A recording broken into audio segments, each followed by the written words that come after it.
Tamil matrimony இலவச door step service மற்றும் WhatsApp மூலம் வரன்களின் தகவல்கள் வழங்குறாங்க. உடனே கால் பண்ணுங்க. Welcome to IPS finance show. இன்னைக்கு சந்தை எப்படி இருந்துச்சு அப்படிங்கறத முதல்ல பாத்திரலாம். சென்செக்ஸ் 32 புள்ளிகள் உயர்ந்து 78,017 முடிஞ்சிருக்கு. நிப்டி 10 புள்ளிகள் உயர்ந்து 23,668 முடிஞ்சிருக்கு. இன்னைக்கு சந்தை எப்படி இருந்துச்சு அப்படிங்கறத பத்தி நம்ம பொருளாதார விமர்சகர் நாகப்பன் சார்ட்ட கேட்டு தெரிஞ்சுக்கலாம். வாங்க சார். வணக்கம், எப்படி இருக்கீங்க சார்? நல்லா இருக்கேன் வெங்கடேஷ், நீங்க எப்படி இருக்கீங்க? நல்லா இருக்கேன் சார். சார், இந்த மார்க்கெட் கொஞ்சம் லைட்டா ஒரு புல்லிஷ் ட்ரெண்ட் போன மாதிரி, நம்ம ஊர்ல இந்த காய்ச்சல் சளி அதுவும் கொஞ்சம் லைட்டா ஒரு புல்லிஷ் ட்ரெண்ட் போயிருக்குன்னு மருத்துவர்கள் சொல்றாங்க சார். அதனால கொஞ்சம் குரல் இதே இருக்கு, சீக்கிரம் பேரிஷ் ட்ரெண்ட் வந்துடும் வெயில் வந்துச்சுன்னா அப்படின்னு சொல்லியிருக்காங்க சார். அதனால மருத்துவர்கள் ஆரோக்கியத்தை பாத்துக்க சொல்லியிருக்காங்க சார் எல்லாரையும். நிச்சயமா நிச்சயமா, அது ரொம்ப முக்கியம். ஆமா சார். சார், நம்ம மார்க்கெட்டுக்கு வந்துரும் சார். இன்னைக்கு ஒரு மாதிரி பிளாட்டா முடிஞ்சிருக்கே சார் மார்க்கெட். கரெக்டா சொன்னீங்க. மார்க்கெட் நெய்தர் புல்லிஷ் நார் பேரிஷ், பிளாட்டா முடிஞ்சிருக்கு major index. But then broader index பாத்தீங்கன்னா ஆக்சுவலா பீக் அவுட் ஆகி ஏன்னா போன திங்கட்கிழமை துவங்கியது, இன்னைக்கு மதியம் வரைக்கும் பாசிட்டிவா இருந்தது. அதற்கு பிறகு மெல்ல மெல்ல ஒரு 11 மணிக்கு மேலேயே இறங்க ஆரம்பிச்சிருச்சு. பிளாட்டா முடிவடைஞ்சிருக்கு. ஆக்சுவலா இறங்கி இருக்குன்னு தான் நான் சொல்லுவேன். ஏன்னா சென்செக்ஸ் எடுத்துக்கிட்டீங்கன்னா அதுல 10 பங்குகள் விலை ஏற்ற பங்குகள், மிச்சம் எல்லாமே விலை இறக்க பங்குகளா இருக்கு. நிப்டியிலுமே அதே தான், மெஜாரிட்டி ஸ்டாக்ஸ் டவுன்வர்டா தான் முடிவடைஞ்சிருக்கு. இண்டெக்ஸை தாண்டி பாத்தீங்கன்னா பிராடர் மார்க்கெட்லயுமே அட்வான்ஸ் என்எஸ்சில 674, டிக்ளைன் 2258, 1:3 அப்படிங்கிற அளவுல இருக்கு.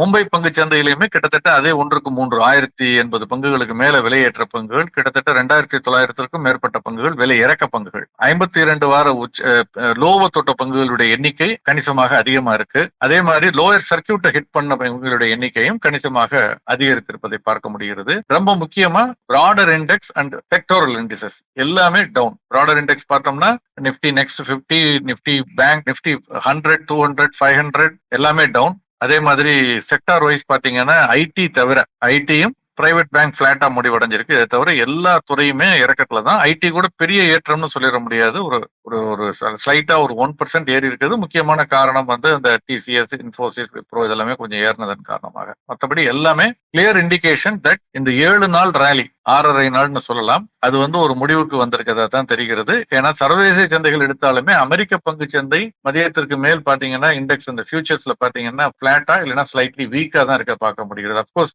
ஜெர்மனிய பங்கு சந்தை, டாக்ஸ் இதெல்லாமே ஒரு 1% அப்ல தான் இருக்கு. பிரான்ஸ் எல்லாம் பாசிட்டிவா தான் இருக்கு, இட்டலி பாசிட்டிவா இருக்கு. பட் அமெரிக்க பங்கு சந்தை அந்த அளவுக்கு பாசிட்டிவ் பிரதிபலிக்கிறேங்கிறதே நம்ம கவனத்துல போகும். இந்த சூரிய வம்சம் படத்துல ஒரு சீன் வரும் சார், யானை சவாரி நல்லா இருந்துச்சா இறங்குங்க அப்படின்ற மாதிரி. ஒரு வாரம் புல்லிஷ் நல்லா இருந்துச்சா இப்ப பேரிஷ் ஸ்டார்ட் ஆயிடுச்சு அப்படின்னு நம்ம எடுத்துக்கலாமா சார்? இல்ல, அதுதான் நம்ம சொன்னோம். எப்படி ஒரு வாரத்துக்கு முன்பு வரை தொடர்ந்து நம்ம இதெல்லாம் வாங்குவதற்கான வாய்ப்புகள்னு சொன்னோமோ, இந்த ஒரு வாரமா கொஞ்சம் காஷன் பண்ணிக்கிட்டே தானே நம்ம இருந்தோம். கொஞ்சம் கவனமா இருங்க, யானை மேல ஏறிடாதீங்க, அது ஏறினா பார்த்து மெதுவா ஏறுங்க அப்படின்னு சொல்லிட்டு இருந்தோம். இப்ப அதுக்காக இறங்கணும்னு கட்டாயம் இல்ல, ஏன்னா மார்க்கெட் இறங்கினாலும் நம்ம இறங்கணும்னு கட்டாயம் இல்ல. இறங்க நல்லதுதான். நமக்கு இந்தியா மாதிரியான ஒரு நல்ல வளர்ச்சி, நல்ல பொருளாதார வளர்ச்சி இருக்கும்னு எதிர்பார்க்கக்கூடிய ஒரு பொருளாதாரத்துல சந்தை இறங்கும் பொழுது ஒரு ரியலிஸ்டிக் வேல்யூக்கு பங்குகள் சேரும். இன்னும் சொல்ல போனா ரியலிஸ்டிக் வேல்யூ விட கீழே கூட சேரும். அப்படி வரும் பொழுது நமக்கு ஒரு மதிப்புள்ள பொருட்கள் மலிவான விலையில் கிடைக்கும்ங்கிறது நல்ல விஷயம் தானே. எல்லாருக்கும் ஒரு அஃபோர்டபிலிட்டியில இருக்கும். அதனால பயப்பட வேண்டியது இல்லை. But I think trend clear indication that, இந்த கிளியர் இண்டிகேஷன் சொல்ல முடியாது, இன்னும் ஒரு நாள் பொறுத்திருந்து பார்க்கணும். நாளைக்கும் நாளை மறுநாள் முடிவு இதே போக்குல இருந்ததுன்னா, பிளாட்டாவோ ஸ்லைட்லி டவுனாவோ இருந்ததுன்னா, இதுக்கப்புறம் நமக்கு இப்ப தொட்ட இந்த உச்சம் இருக்கு இல்லையா, 23,700 அப்படி இந்த 650 அப்படிங்கறது பீக்கா இருக்கும். கிட்டத்தட்ட 23,800 தாண்டினுச்சு. அந்த 23,800 அல்லது 850 தான் தற்காலிகமாக பீக்கு. அந்த 22,800ங்கிறது லோவா இருக்கு. இந்த 1000 புள்ளிகள் அல்லது 1200 புள்ளிகளுக்குள் இந்த ரேஞ்ச் பவுண்டா அடுத்த மூவ்மெண்ட் இருக்கும், சைட்வேஸ் மூவ்மெண்ட் இருக்கும் நான் எதிர்பார்க்கிறேன். சார், நீங்க முன்னாடி இருந்தே சொல்லியிருந்தீங்க இது ஒரு தற்காலிக உயர்வா இருக்கும் அப்படின்னு சொல்லி. என்னன்னா திடீர்னு இப்போ பிளாட் ஆகிருக்கு, அடுத்து இறங்குறதுக்கான வாய்ப்பு இருக்குன்னு நம்ம நினைக்கும் போது, ஏப்ரல் 2ஆம் தேதி ட்ரம்ப் இந்தியா மேல டரிஃப் போட போறேன் அப்படின்னு அறிவிச்சிருக்காரு. அதை நினைச்சு சந்தை எதுவும் ரியாக்ட் பண்ணுதா சார்? நிச்சயமா. அதாவது என்ன பண்ணுவாங்கன்னா, இது ஒன்னும் புதுசா தெரியாத ஒரு விஷயம் கிடையாது. அவர் போட போறாருங்கிறது முன்கூட்டியே தெரியும். ஏற்கனவே ஒரு சில ப்ராடக்ட் இருக்கு, சில நாடுகளுக்கும் சில இதுக்கும் போட்டாச்சு ஆல்ரெடி. அதனுடைய பாதிப்பு நமக்கு தெரிய ஆரம்பிச்சிருச்சு. ஆனா அதெல்லாம் நடக்காத மாதிரியாவே சந்தையில் ஏறிட்டு போயிட்டு, குறிப்பாக அன்னைக்கும் அதுக்கு முதல் நாளோ சந்தையை இறக்குவது அப்படிங்கிறது ஆபரேட்டர்ஸ் ஷார்ட் டேர்ம்ல இதெல்லாம் சந்தையில ஊகங்களின் அடிப்படையில, சில ஈவெண்ட்ஸின் அடிப்படையில அதை காரணமா சொல்லி நடக்கும். அதனால நம்ம அதற்கு காத்திருக்கிறதை விட அதுக்கு முன்னால நம்ம வந்து முன்கூட்டியே தற்காத்துக் கொள்வது நல்லது. இப்போ உதாரணமா எடுத்துக்கோங்க, இப்போ வந்து இந்தியாவுக்கு வேற ஒரு த்ரெட் இப்ப ட்ரம்ப் மூலமா வருது. என்னன்னா, வெனிசுவேலால இருந்து எண்ணெய் வாங்குபவர்களுக்கு நான் 25% டாரிஃப் போட போறேன்னு சொல்லியிருக்காரு. ஆமா சார். இப்ப வெனிசுவேலால இருந்து வாங்கக்கூடிய நாடுகள்ல நம்மளும் ஒரு ஆளு.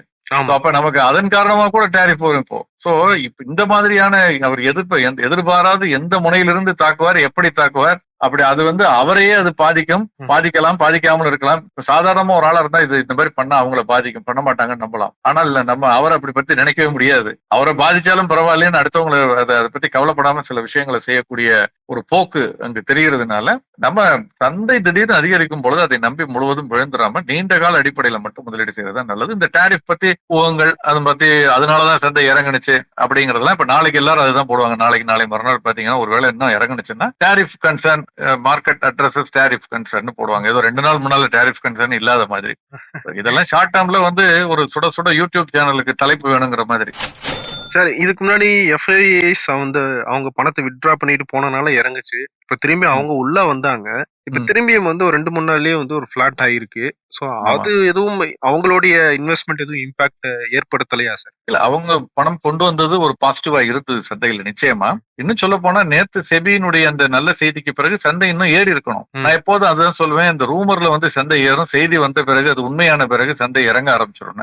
அல்லது ரூமர். நேத்து செபியினுடைய போர்ட் மீட்டிங் நடந்திருக்கு. அதுல நிறைய விஷயங்கள் சொல்லியிருக்காங்க. நேரடியாக முதலீட்டாளர்களை பாதிக்கக்கூடிய வகையில ஒன்றும் பெருசா இல்ல, 1-2 விஷயங்கள் தான். இந்த முதலீட்டு ஆலோசகர்கள் வந்து அடுத்த ஓராண்டிற்கான கட்டணத்தை முன்கூட்டியே பெற்றுக்கொள்ளலாம்னு சொல்லியிருக்காங்க. ஏன்னா அது வாங்க முடியாத சூழல்ல நம்ம ஊர்ல வந்து ஏதாவது இலவசம்னா நம்ம தவறா சொல்லல, அது தேவையான மக்கள், அது வந்து அவங்க பொறுத்த வரைக்கும் அது விலையில்லா பொருட்கள். ஆனால் தேவை இல்லைன்னா கூட வாங்குறவங்களுக்கு அது இலவசம் தான். அந்த மாதிரியே அந்த ஆலோசனையும் இலவசமா கிடைக்கணும்னு நினைப்பாங்க. அப்ப இதை படிச்சுட்டு இது சம்பந்தமா இதையே ஒரு தொழிலாக இதை ஒரு நேரத்தை முதலீடு செய்பவர்களுக்கு சரியான ஒரு இது கிடைக்கிறது இல்ல. சோ நிறைய பேர் நியாயமா இந்த தொழிலை பண்றவங்க, முதலீட்டு ஆலோசனை கொடுக்கறவங்க இதை விட்டு விலக ஆரம்பிச்சிருக்காங்க. சோ அது என்னன்னு அலசி ஆராய்ந்து பார்த்த பொழுது ஒரு இந்த கட்டணத்தை வசூல் பண்றது கஷ்டமா இருக்குன்னு. சோ இப்ப செபி என்ன சொல்லியிருக்காங்க, முதல்ல முன்கூட்டியே ஓராண்டுக்கான கட்டணத்தை வாங்கிக்கலாம் நீங்கன்னு இப்ப அனுமதிச்சிருக்காங்க நேற்று. அது ஒரு விஷயம், நல்ல விஷயமா தான் நான் பாக்குறேன். ஏன்னா எதுவுமே இலவசமாக கிடைப்பதில்லை. இலவசமானு வாங்க போனோம்னா வந்து ஒரு ஆயுள் காப்பீட்டு முகவரிடம் வந்து நீங்க பிரீமியத்தை கட்டுறியான்னா அவர் கட்டுவாரு. அது அவருடைய, நான் சொல்லுவேன் எப்போதும் அவர் வயிற்றுல அடிக்கிற மாதிரின்னு, அவருடைய கட்டண பணத்துல இருந்து கட்டுவாரு. பட் அவர் நமக்கு சரியான ஆலோசனை கொடுப்பாருன்னு எப்படி எதிர்பார்க்க முடியும்? நமக்கு பெனிஃபிட் ஆனதை நம்ம கேட்டா அவருக்கு பெனிஃபிட் ஆனது அவர் பண்ணுவார். அது மாதிரிதான் இங்கேயும். சோ அது இல்லாமல் இப்ப இது நடந்திருக்கு. 2வது விஷயம், செபி ரொம்ப முக்கியமான ஒரு விஷயம் செஞ்சிருக்காங்க. இது சந்தைக்கு சாதகமான ஒரு விஷயம். அதனாலதான் சந்தை போன வாரம் வரை அதிகரித்திருப்பதற்கான வாய்ப்பு இருக்குன்னு நான் நினைக்கிறேன். என்னன்னா, ஃபாரின் போர்ட்போலியோ இன்வெஸ்டர்ஸ் அவங்க வந்து முதலீடு செய்யும் பொழுது அவங்களுக்காக முதலீடு செய்வார்கள். நிறைய கிளையன்ட்ஸ் அவங்களுடைய கஸ்டமர்ஸ்க்காக முதலீடு செய்வார்கள். அப்படி செய்யும் பொழுது 25,000 கோடி வரைக்கும் முதலீடு செய்யும் பொழுது அதுக்கு எந்த விதமான பெரிய டிஸ்க்ளோஷர்ஸ் பண்ண வேண்டாம். பார்ட்டிசிபேட்டரி நோட்னு ஒண்ணு இருக்கு. அது கொஞ்சம் லிட்டில் ஒபேக், நான் டிரான்ஸ்பரண்ட்னு சொல்லலாம். அதன் மூலமாக முதலீடு செய்யலாம் அப்படின்னு இருந்தது. இப்ப அந்த 25,000 கோடிங்கிறத அந்த லிமிட்டை இப்ப 50,000 கோடின்னு அந்த த்ரெஷோல்ட இன்க்ரீஸ் பண்ணிருக்காங்க நேற்று செபியினுடைய போர்ட் மீட்டிங் பிறகு. இதனால 50,000 கோடி ரூபாய்க்கு வரைக்கும் அந்த பணம் உள்ள வரும் பொழுது பார்ட்டிசிபேட்டரி நோட் மூலமாக குறுகிய கால அடிப்படையில சில பேர் வந்து இன்னைக்கு இந்திய சந்தை அடுத்த 6 மாதங்களுக்கு 3 மாதங்களுக்கு நல்லா இருக்கும், அதனால பணத்தை போட்டு எடுக்கலாம்னு வர்றவங்க இதுக்காக இங்க வந்து தங்களை பதிவு செய்து கொண்டு அவங்களுடைய முழு ஜாதகத்தையும் கொடுத்துட்டு பதிவு செய்து அப்புறம் தான் பண்ண முடியும், அதுக்கு காத்திருக்கணும்னு இல்லாமல் ஒரு அடிப்படையான பேசிக் டீடைல்ஸ் கொடுத்துட்டு பண்ணிட்டு போக முடியும். அந்த 50,000 கோடியை தாண்டும் பொழுதுதான் கிரானியுலர் டீடைல்ஸ் சொல்றது. அவங்களுடைய முழு ஜாதகத்தையும் கொடுக்க வேண்டியது, முழு டீடைல்ஸையும், அவங்களுடைய முழு பெயர், முகவரியும், அவங்களுடைய ப்ரொமோட்டர்ஸ் யாரு, அல்டிமேட் பெனிஃபிஷியல் ஓனர் யாரு அப்படிங்கிற முழு விவரங்களையும் கொடுக்க வேண்டி இருக்கும். அந்த லிமிட், அந்த முழு விவரங்களை கொடுக்க வேண்டிய டீடைல் அளவு 25,000 இருந்தது, இப்ப 50,000 கோடியாக அதிகரிச்சிருக்காங்க. இதனால நிறைய பேர் உள்ள வருவதற்கான வாய்ப்புகள் இருக்குங்கிறதுனாலதான் வந்து சந்தை பாசிட்டிவா பார்த்ததுன்னு சொல்லப்படுகிறது. பட் என்ன பொறுத்த வரைக்கும் அப்படி ஒரு குறுகிய கால நோக்கல அல்லது தன்னை பற்றி முழு விவரங்களை தெரியாமல் இந்தியாவுக்குள் வர்றாரு ஒருத்தர்னா அது வந்து ஸ்பெகுலேட்டிவ் நேச்சரா தான் இருக்கும். அது வந்து ஒரு நீண்ட கால அடிப்படையில நம்மளுடைய பொருளாதாரத்தின் மீது நம்பிக்கை வைத்து நம்முடைய நிறுவனங்களுடைய வளர்ச்சிக்கு தேவையான முதலீடை கொண்டு வரக்கூடியதா இருக்காது. சோ இது நீண்ட கால அடிப்படையில் இது ஒரு நல்ல விஷயமா இருக்குமான்னு எனக்கு தெரியல. இன்னைக்கு சந்தை இருக்கக்கூடிய சூழல்ல இத செபி இது ஒரு முடிவு எடுத்திருக்காங்க. இது நம்முடைய நாட்டினுடைய இன்ட்ரெஸ்ட்ல ஒரு தேசமா பார்க்கும் பொழுது அதனுடைய ஒரு இன்ட்ரெஸ்ட்ல இது எப்படி இருக்கும்ங்கிறது. ஏன்னா முன்பு இந்த மாதிரி பார்ட்டிசிபேட்டரி நோட்டு மூலமாகத்தான் மிகப்பெரிய முதலீடுகள், பழசு வந்து ரொம்ப மோசம். 2008, 9, 10 இருந்த பார்ட்டிசிபேட்டரி நோட்ல எந்த டீடைலும் யாரு என்னன்னு ஒண்ணுமே தெரியாது, ரகசியமாக இருக்கும். அதான் சரி, அப்படி எனக்கு பணம் டவுட்டா இருக்கு. என்னன்னா, ம். இப்போ நம்ம பேங்க் அக்கவுண்ட் ஓபன் பண்றோம்னாலே கேஒய்சி கேக்குது. நம்ம ஆமா ஒரு முதலீட்டு பண்ண போறோம், ஏதோ ஒரு ஆப்ல இன்ஸ்டால் பண்றோம் அப்படின்னாலே நிறைய டிமேட் அக்கவுண்ட்ல இருந்து நிறைய ஃபார்மாலிட்டிஸ் இருக்கு. ஆனா ஆமா ஒருத்தர் 25,000 கோடி வரைக்கும் அனுமதிக்கும் போது எந்த டீட்டெயிலுமே இல்ல அப்படின்னு சொல்றது எப்படி சார் அது? எனக்கு இது சம்பந்தமான விஷயம் இல்ல. தனி முறையில பார்ட்டிசிபேட்டரி நோட்டுங்கிறத கூட நான் வந்து ஏன்னு சொல்றேன். 2008 வந்து பார்ட்டிசிபேட்டரி நோட்டை செபி பேன் பண்ணுது. அப்பொழுது இருந்த தலைவர் தாமோதரன் அவர்கள் இது தீவிரமா முடிவெடுக்கிறாரு. பார்ட்டிசிபேட்டரி நோட்டுங்கிறது நம்ம நாட்டுக்கு சரியானதல்ல, டெரரிஸ்ட் மணி கூட உள்ள வரலாம் அப்படின்னு முடிவெடுத்து அதை வந்து பேன் பண்றாரு. அப்ப என்ன சொல்றாங்க எல்லாரும்னா வந்து இதை பேன் பண்ணா வெளிநாட்டு நேரடி முதலீட்டாளர்கள் அல்லது எஃப்ஐஎஸ் சொல்லக்கூடியவங்க இந்தியா விட்டு வெளியேறிடுவாங்கிறாங்க. ஆனால் சொன்னா நம்ப மாட்டீங்க, அடுத்த ஓராண்டுல இந்தியாவில் பதிவு பெற்ற எஃப்ஐஎஸ் எண்ணிக்கை கிட்டத்தட்ட 2 மடங்கானது. இது டேட்டா புள்ளிவரம் இருக்கு. எப்படி 2 மடங்காகும்?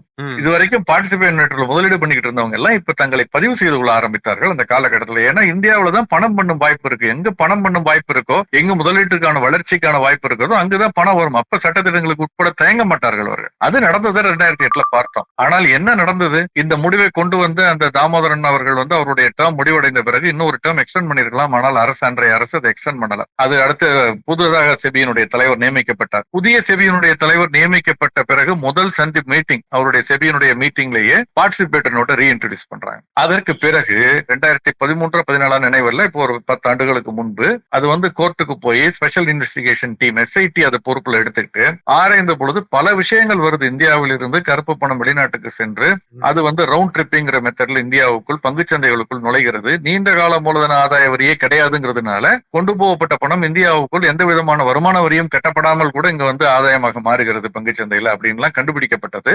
அதுல வந்து முக்கியமா பாத்தீங்கன்னா வந்து கேமன் ஐலாண்டுங்கிற ஒரு நாட்டில இருந்து 80,000 கோடி கிட்ட வந்திருக்குன்னு பார்த்தாங்க. அந்த நாட்டினுடைய ஜனத்தொகையே 50,000 தான். அங்க இருக்க எப்படி இவ்வளவு பெரிய பணம் வரும்னு பார்த்தா இதெல்லாம் கனெக்ஷன். சோ பார்ட்டிசிபேட்டரி நோட்டை ஒன்னு பேன் பண்ணணும் அல்லது அதனுடைய கேஒய்சின்னு சொல்லக்கூடிய நோ யுவர் கிளையண்ட்டை டைட்டன் பண்ணணும்னு ஆர்டர் வந்தது. அதற்கு பிறகு செபி அந்த சட்டத்திட்டங்களை நிச்சயமா கடுமையாக்குனுச்சு. ஆனால் இன்னமும் பார்ட்டிசிபேட்டரி நோட் கண்டினியூ ஆகுது.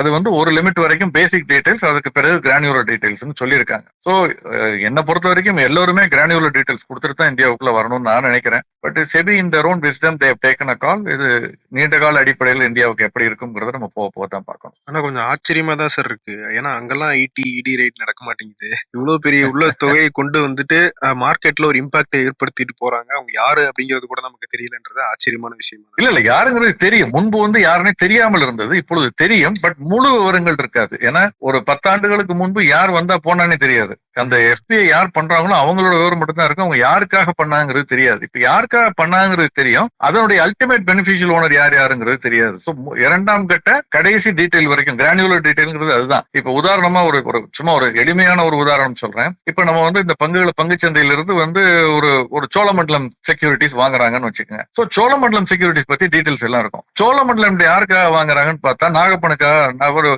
இன்னொரு கம்பெனிக்காக வாங்குறாங்கன்னு இருக்கும். அந்த கம்பெனியை பத்தின டீடைல்ஸ் முழுவதும் இல்லாமல் இருக்கும். அப்ப அந்த மாதிரி அதான் முன்னால அந்த கம்பெனில எந்த டீடைலுமே இல்லாமல் இருக்கும் பார்ட்டிசிபேட்டரி நோட்ல. இப்ப அந்த இரண்டாம் கட்ட டீடைல் அதனுடைய பேசிக் டீடைல் இருக்கும், அது இல்ல அதனுடைய முழு விவரங்கள் இல்லாமல் இருக்கும்.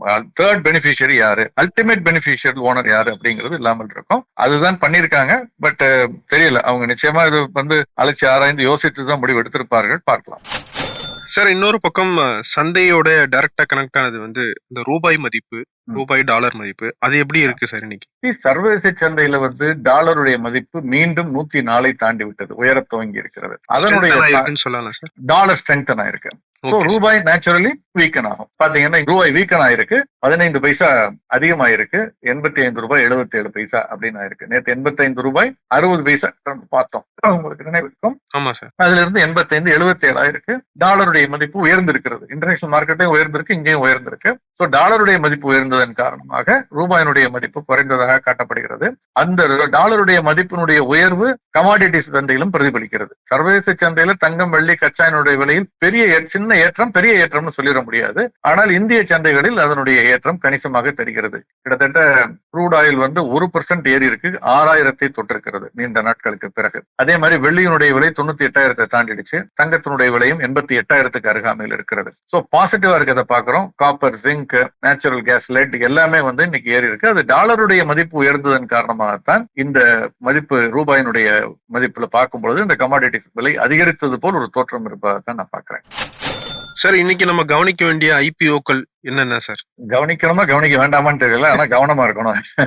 Okay sir. என்எஸ்சியினுடைய எமர்ஜ், அதாவது எஸ்எம்இ மார்க்கெட், அதுல வந்து ஏடிசி எனர்ஜி சிஸ்டம் அப்படிங்கிற ஒரு நிறுவனம், அதனுடைய ஐபிஓ இன்னைக்கு தான் துவங்கி இருக்கு, 27 முடிவடைகிறது. அதே மாதிரி ஸ்ரீ அஹிம்சா நேச்சுரல்ஸ் லிமிடெட் இன்று துவங்கி நாளை மறுநாள் முடிவடைகிறது. இது ரெண்டுமே வந்து எஸ்எம்இ எக்ஸ்சேஞ்ச். அதுதான். அதே மாதிரி இன்னும் 2 எஸ்எம்இ எக்ஸ்சேஞ்ச் புதிய பங்கு வெளியீடுகள். ஆக்டிவ் இன்ஃப்ராஸ்ட்ரக்சர்ஸ் லிமிடெட் அப்படிங்கிறது இன்று முடிவடைகிறது. அதே மாதிரி ரேபிட் ஃபிளீட் மேனேஜ்மெண்ட் சர்வீசஸ் அப்படிங்கிறதும் இன்று முடிவடைகிறது. இதுல எல்லாமே கிட்டத்தட்ட ஓரளவு தட்டுத்தடுமாறி. ஆக்டிவ் இன்ஃப்ராஸ்ட்ரக்சர் ஐபிஓ எடுத்துக்கிட்டீங்கன்னா ஆல்மோஸ்ட் ஃபுல்லி சப்ஸ்கிரைப்னு வச்சுக்கலாம். இன்று முடிவடைகிறது. அது அவங்களுக்கு தேவை 78 கோடிக்குள்ளதான். பங்கு ஒன்றின் விலை 178 இருந்து 181 வச்சிருந்தாங்க.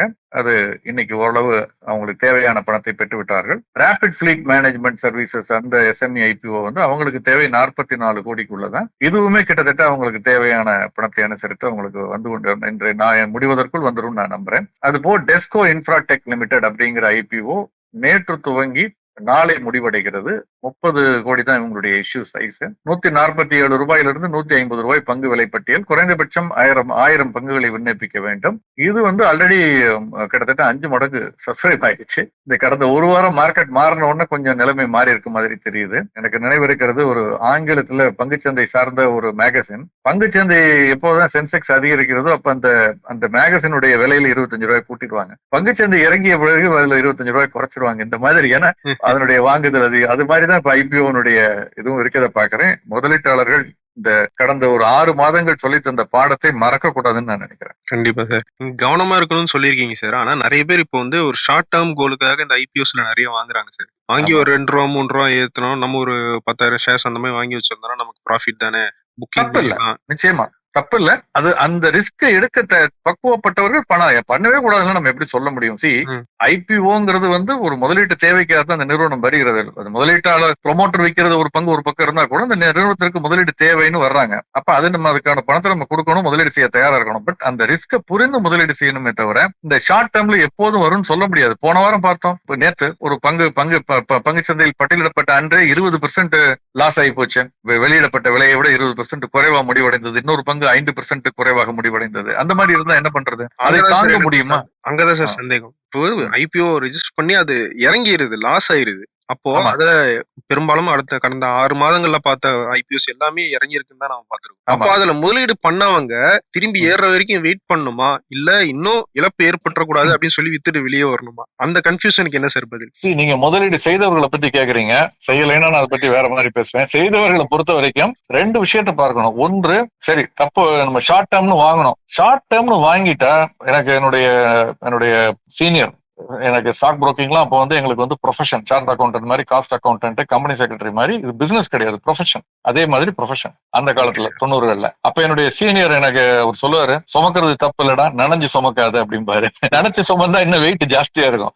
தவறுன்னு முடிவு பண்ணிட்டா குறுகிய காலத்துக்குன்னு பண்ணமா நல்லதோ கெட்டதோ வெளியே வந்துடும். அது நீண்ட கால அடிப்படையில நல்லா இருக்கும். ஒரு பிக் காமர்ஸ்ல இருக்கேன், இது வந்து என் பையன் வாங்குறான், பேரன் வாங்குவான், 10 வருஷத்துல நல்லா இருக்கும், 5 வருஷத்துல நல்லா இருக்கும், இன்னைக்கு நஷ்டமா இருந்தாலும் அப்படின்னு உங்களுக்கு ஒரு நம்பிக்கை இருக்கா? அந்த ஒரு தைரியம், ரிஸ்க் எடுக்க தைரியம் இருக்கா? அப்ப நீங்க வந்து இன்னும் கூட வாங்கலாம், தைரியம் இருந்தால். இல்ல எனக்கு நான் இந்த ஷார்ட் டேர்முக்கு வாங்கினேன், தெரியாம வாங்கிட்டேன், மாட்டிக்கிட்டேன், இந்த கம்பெனி நிறைய பேர் தெரியல என்ன வாங்கினேன், இந்த கம்பெனி என்ன பண்றான்னு கூட தெரியல. அது ஏதோ ஷார்ட் டேர்ம்ல சரி, அதெல்லாம் எதுக்கு சார் நீங்க போட்டு 4 நாள் லிஸ்டா எடுத்து வித்துட்டு வந்துடலாம்னு பார்த்தேன், மாட்டிக்கிட்டேன் சார். வாங்கலாமா சொல்லுங்க, எல்லாரும் வாங்கலாமா சொல்லுங்க, விற்கலாமா சொல்லுங்க. இதுவே முதல்ல தவறான ஆட்டிடியூடு. எனக்கு பொதுவெளியில பேசுறதுனால ரொம்ப நிதானமா பேசுறேன். என்ற தனிப்பட்ட முறையில வந்து நண்பர்கள் கேட்கும்போது ரொம்ப கோபமா வரும். யூனிட் லிங்க் இன்சூரன்ஸ் பாலிசியில போட்டுட்டு வந்து கேட்டாலும் சரி, இந்த மாதிரி கேட்டாங்கன்னா, ஏன்னா எவ்வளவு கஷ்டப்பட்டு உழைச்சி சம்பாதிக்கக்கூடிய பணத்தை இவ்வளவு அலட்சியமா வந்து குதிரை மேல பணம் கட்டுற மாதிரி இருக்கு. அது அவங்க கூட ஒரு சயின்ஸ் வச்சு கட்டிட்டு இருக்காங்க சில சமயம் பாத்தீங்கன்னா. குதிரையோட அப்பா யாரு, தாத்தா யாரு, பாட்டன் யாருன்னு நம்ம எந்த விதமான ஒரு இதுவும் இல்லாம, சோ நல்ல எதிர்காலம் இருக்கக்கூடிய தொழிலா இருந்து ஏற்கனவே ஓரளவு கேள்விப்பட்ட ப்ரொமோட்டர்ஸ், இந்த வேறு வகையில இந்த ப்ரொமோட்டர்ஸ் வந்து வேற பிசினஸ் எல்லாம் லிஸ்டட் கம்பெனி இருக்கு, அவங்களுடைய டிரான்ஸ்பரன்சி எப்படி, டேலண்ட் எப்படின்னு தெரிஞ்சதுன்னா இந்த இறக்கத்தை வாய்ப்பா பயன்படுத்திக்கிட்டு முதலீடு செய்யலாம், தவறே கிடையாது. நம்ம ஆனால் வாங்கிட்டமேங்கிறதுக்காக ஒரு பயஸ்ன்னு சொல்லுவோம், நிறைய பயஸ் இருக்கு, அதெல்லாம் பின்னால ஒரு நாள் பேசுவோம். பிஹேவியரல் ஃபைனான்ஸ்ல, சைக்காலஜில.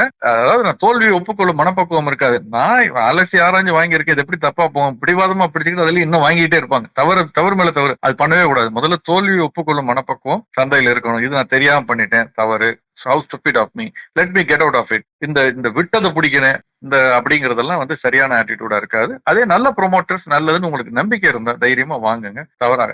Okay sir. சரி, இன்னைக்கு சந்தையை பத்தி நிறைய பேசியிருக்கோம் சார். அடுத்து இந்த மார்ச் எண்டு வருது. அடுத்து என்ன நடக்கும் அப்படிங்கறதெல்லாம் அடுத்தடுத்த நாட்கள்ல நம்ம பார்க்கலாம் சார். நிச்சயம் பேசுவோம். உடம்பு பாத்துங்க. கண்டிப்பா சார். நன்றி சார். ரைட், நன்றி நன்றி. மகன் அல்லது மகளுக்கு வரன் பாக்குறீங்களா? ரொம்ப பிரைவசியா வரன் அமைத்து தர இலவச டோர் ஸ்டெப் சர்வீஸ், வாட்ஸ்அப் வசதி என பல புதிய சேவைகளை வழங்க காத்திருக்கிறது உங்கள் தமிழ் மேட்ரிமோனி. இன்றே தொடர்பு கொள்ளுங்கள்.